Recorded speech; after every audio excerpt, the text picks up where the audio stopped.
What is up, everybody? Soloist TCG here from a little bit longer than planned break, and I am bringing you a new post-ban video on OP10 Lim, a leader I never thought I would want to play, but I have been having so much fun with, to the point to where this, along with Yellow Kid, are now my two mains for this set. I am in love with this deck. If you don't know what this deck does, it has a stipulation that every character you play is rested, which is actually a good thing in this deck.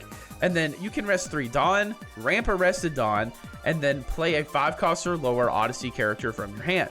So you're basically not only getting to ramp a Dawn, but you're playing all of these 5-cost characters from your hand rested. Now we have a few things from OP10 in here still, like Sabo. When you attack, if you have 3 or more rested characters, that includes himself when you tap him, by the way, you can draw a card. Just draw a card. The Flamingo here, who's a blocker, who at the end of your turn, if you have 2 or more rested characters, including himself, by the way, you can set him as active. So he's a blocker you can swing with every turn. We have Rosinante, who is a blocker that can be activated, set active whenever your opponent attacks, which is crazy. We have 2 of these Robins that just make it to where pretty much a Sabo effect, where your Odyssey type characters can't be KO'd by effects, which is okay. In the old meta, it was a lot more better, but it's pretty good. But those 09 cards were not enough to really sustain this deck in the previous set.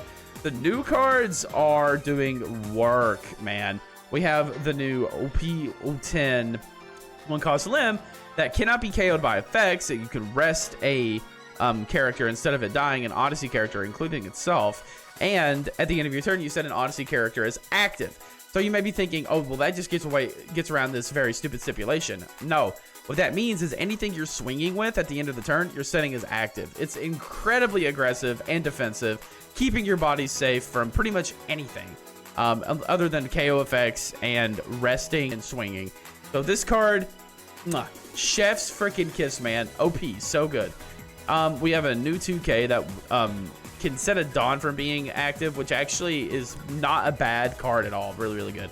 We have a Mihawk that restands character. Y'all know I love, like in Django and Arlog, I love cards that restand cards to swing twice. It's cheeky, it's unexpected, and it's great. We have a draw 3, trash 2 Enel here with 3 or more rested characters on play.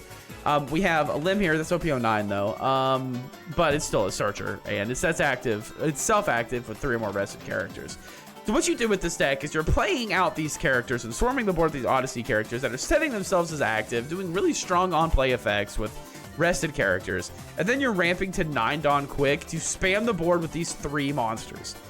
Shanks KOs anything that's rested. Very good into 10-cost Shanks. Audio sets a 3 Dawn is active when on play, and on opponent's turn you can tap a Dawn for a free 2K. And 9-cost Zoro can finally be played because Ice Age is banned. Thank you, Bandai, for letting me play this fun card. Swing 3 times, and it's a 9K. Holy guacamole, this card is insane.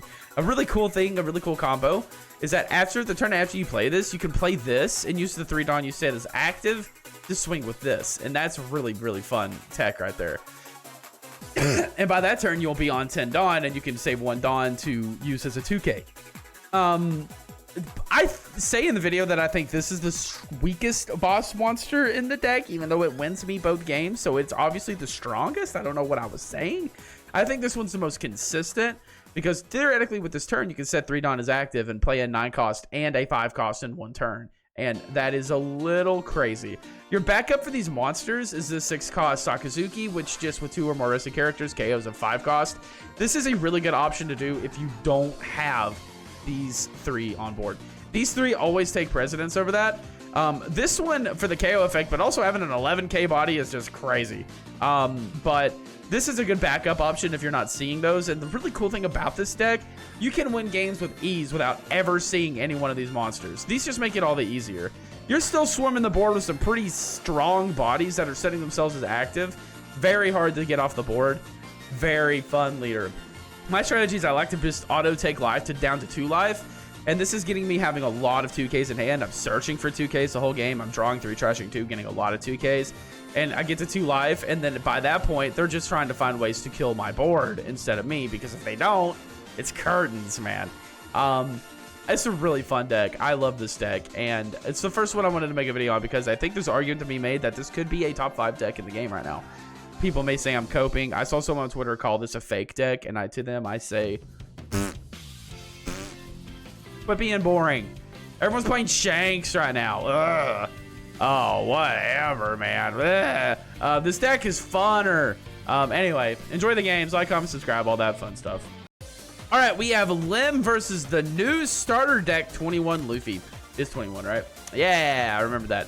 We're going to keep this hand. This hand is really good. You want to go first with Lim, and you really want to find this new 1-cost Lim because this card can set a character as active at the end of the turn, including itself, and it can't be KO'd by effects. You get to rest an Odyssey type character instead, and that includes itself. So that is really, really, really strong.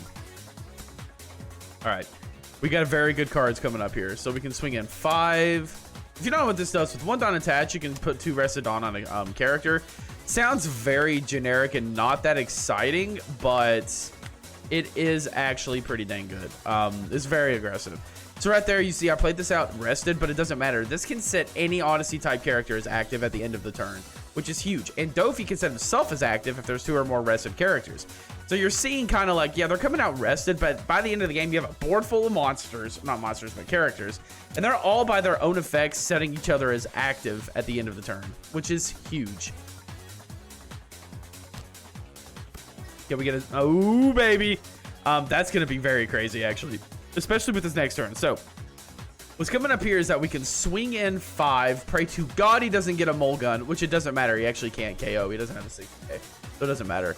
What we can do here is play this Lim and play out a Dofi and get 2 more bodies on board this turn, which is huge. I am going to make sure I swing with my bodies first. It's good practice to do that because there's a lot of on-play abilities that determine 2 or more or 3 or more rested characters. Not anything I'm playing right now, but it is still good practice to do that.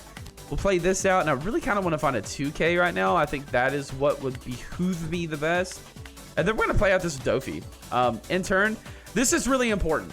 So we're activating the in-turn sequences here. Lim sets herself as active if there's 3 or more rested characters, and Dofi does it if there's 2. If you activate Dofi first, you'll set him as active, and Lim's ability will not be able to be set off. So what we do here to get everybody active is activate Lim, then one of the Dofis will set each other as active. The other one cannot anymore because there's not 2 rested characters, but the 1-cost Lim can set it as active.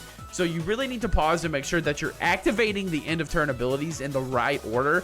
Once you do that and figure that out, this deck, the gas, man. The gas is crazy. Now we have 2 blockers on board. I don't care to take a hit here. I don't even care to take 2 hits here because we're going to be able to plop down a 9-cost Zoro next turn. Oh, we do get a mole gun. That sucks really bad.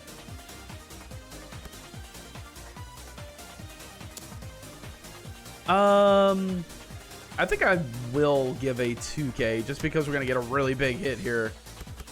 Yeah. Go ahead and throw it on. What have they thought about it? Okay.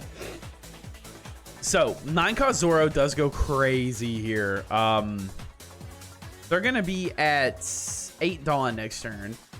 Now, let's see. Let's make sure. If they throw down that Luffy for 6 and then throw 2 more, that's 7, 8. They cannot kill Zoro with that. So, that's important to know.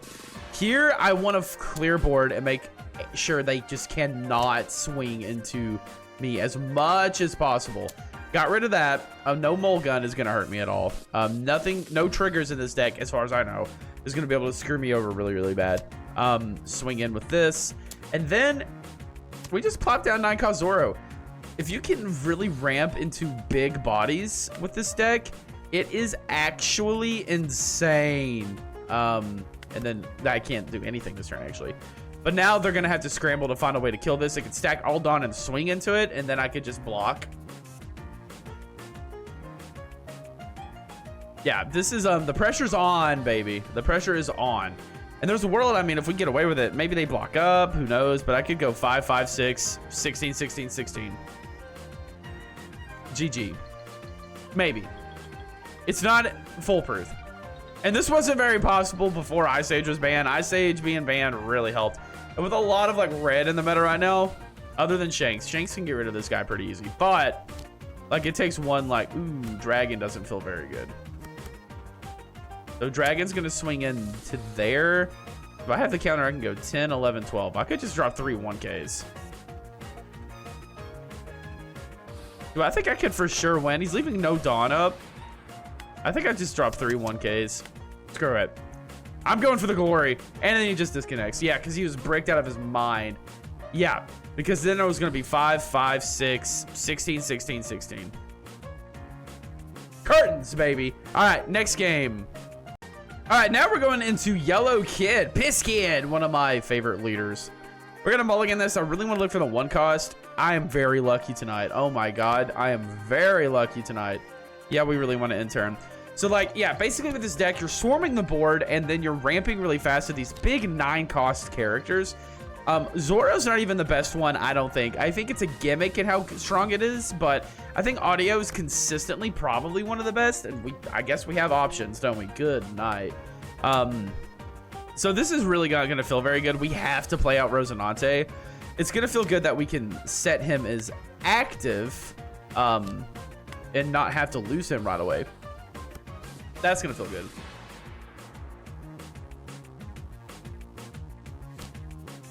This is a good kid player. I respect. Ooh. A really good kid player. People who use X-Drake are smart. Confirmed. Okay. Man, what a hand. I have 2 of these in my deck, and they're both in my possession right now. All right, what do we draw? What do we top deck? Top deck magic? No, not really. Wow, what a game. So we need to leader ability. We could go 6. See if he triggers this Beiji. I don't imagine he would. Well, it really doesn't matter now. We'll swing in here because he can be set as active when opponent attacks, so you can actually swing with this character too. Pretty strong in that regard. And then this feels really weird, but I have to do it. And then next turn's gonna be awkward. I don't know what I should really be playing next turn. I can get out of next turn with... I can set them both as active. Yeah, you got it. Do I do Zoro? I think so. Put that giant menace on the board before he really has any time to take care of it. Because next turn, he's really going to want to play out... What is he at? 6 Dawn? He's going to want to play out Kid or... Why? Oh. I have to save this. I hate to have to save it, but I have to save it. I hate that I have to, but I have to. They reveal a law, so next turn they're really going to want to play a law or something. So they're not going to be able to super well take care of... do I just swing into life? Yeah, I think so. See what happens. Maybe he takes... Him not taking is an interesting choice. I would have. Then I guess we just plop this big boy down in turn and hope for the best. Maybe Zoro wins game. I just said Zoro's not the best boss monster, and he might just win me 2 games in a row here. So we'll see. Either way, even though the early game was and mid game was a little weird, we still do get to ramp 2 pretty strong, consistent bodies. And theoretically, the next 3 turns, we're going to be able to play them down. Now, Kid used to be super strong with being able to Rygo things like this out, but he cannot do that anymore. He does not have access to that. All right, and we get, I mean, this is a little crazy, but I mean, we're going to do it. I don't know. Now, a play that I really think is crack is that we're going to play audio here and get 3 Dawn back, and those 3 Dawn are going to be Dawn that we can use to actually swing with Zoro. I mean, can I just win here?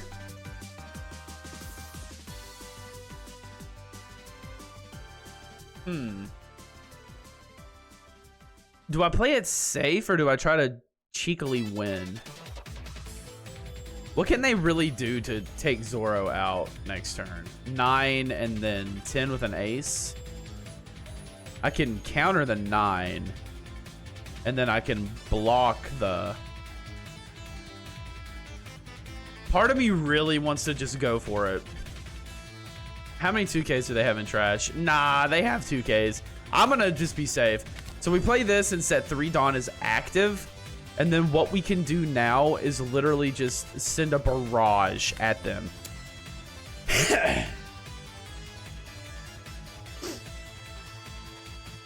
3 9s are gonna hurt. I could just starve him out here.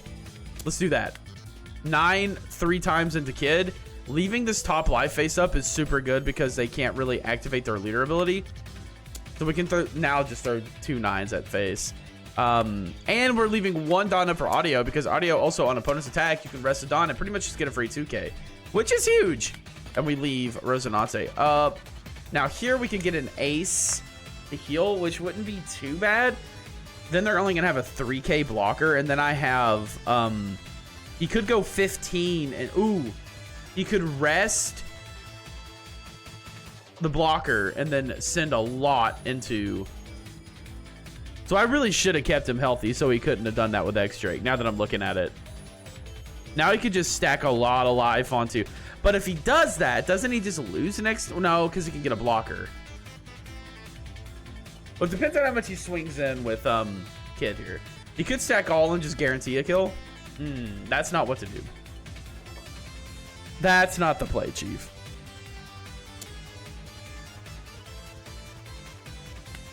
Yeah, you got it.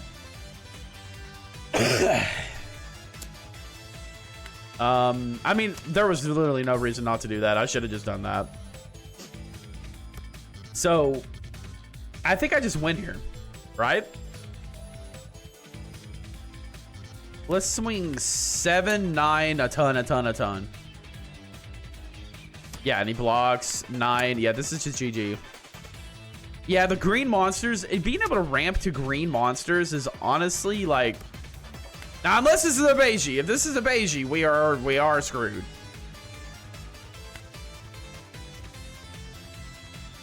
Beiji. Part of me's kind of hoping for it. Nah, okay, sorry, man. Knockout Zoro is just so good. This meta letting him like run away free is like insane. What I would have done if I was him is literally just try to clear the Zoro. I think he would have probably still ended up losing, but clearing the Zoro was probably going to end up being his best bet. Anyway, that's Lim. Thank you all for watching. Like, comment, subscribe. I will upload more videos. I promise. I have good hair now, and I will be back in the future for more videos. Thank you guys so much for watching. I'll see you later.